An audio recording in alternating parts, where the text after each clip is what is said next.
खुश रहने का मूल मंत्र आइए जानते हैं। दोस्तों, अगर आप इस कहानी को अंत तक ध्यान से सुनेंगे तो आपको इस कहानी से बहुत कुछ सीखने को मिलेगा। यानी आपके खुश रहने का मूल मंत्र क्या है, तुम्हें यह पता चल जाएगा। बहुत समय पहले गंगा नदी के किनारे एक पीपल का पेड़ था। पहाड़ों से उतरती गंगा अपने पूरे वेग से बह रही थी। अचानक पेड़ से दो पत्तियां नदी में गिर गईं। एक पत्ता एक कोन पर गिरा और एक पत्ता सीधा गिरा। जो पत्ता एक कोन पर गिरा हुआ था वह जिद पर अड़ गया और बोला कि आज चाहे कुछ भी हो जाए, मैं इस नदी को रोककर रहूंगा। चाहे इसके लिए मुझे अपनी जान ही क्यों न गंवानी पड़े, मैं इसे आगे नहीं बढ़ने दूंगा। वह पत्ता जोर जोर से चिल्लाने लगा कि रुक जाओ, तुम्हें गंगा में आगे नहीं जाने दूंगा। लेकिन नदी अभी भी बह रही थी।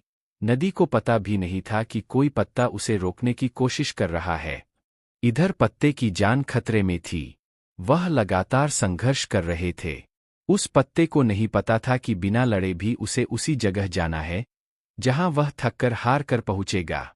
लेकिन अब और तब के बीच का समय उनके लिए दुरैक और दुरैक का समय बन गया था।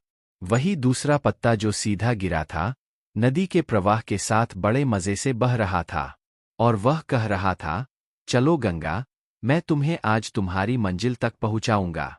चाहे कुछ भी हो जाए, मैं तुम्हारे रास्ते में कोई बाधा नहीं आने दूंगा।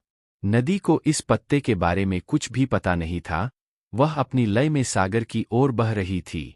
लेकिन यह पत्ता खुश और आनंदित था, क्योंकि उसे ऐसा लग रहा था मानो वह नदी को अपने साथ ले जा रहा हो।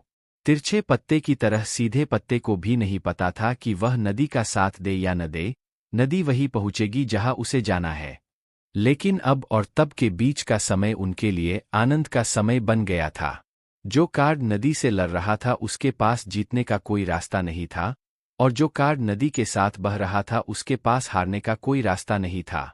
दोस्तों, यह कहानी हमें सिखाती है कि जिस दिन हम लड़ना बंद कर देते हैं, उसी दिन हम जीना शुरू कर देते हैं। अब लड़ना छोड़ने का मतलब यह नहीं है कि आप सपने देखना बंद कर दें या उस पर काम करना बंद कर दें, बल्कि लड़ना छोड़ने का मतलब है कि आपको उन चीजों को बदलने की कोशिश नहीं करनी चाहिए जो आपके नियंत्रण में नहीं है।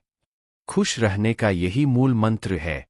दूसरों को बदलने की कोशिश में अपना जीवन बर्बाद मत करो, बल्कि खुद को बदलो। दोस्तों, आपको यह कहानी कैसी लगी?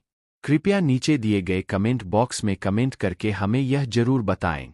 इस कहानी को अपने दोस्तों के साथ भी शेयर करें।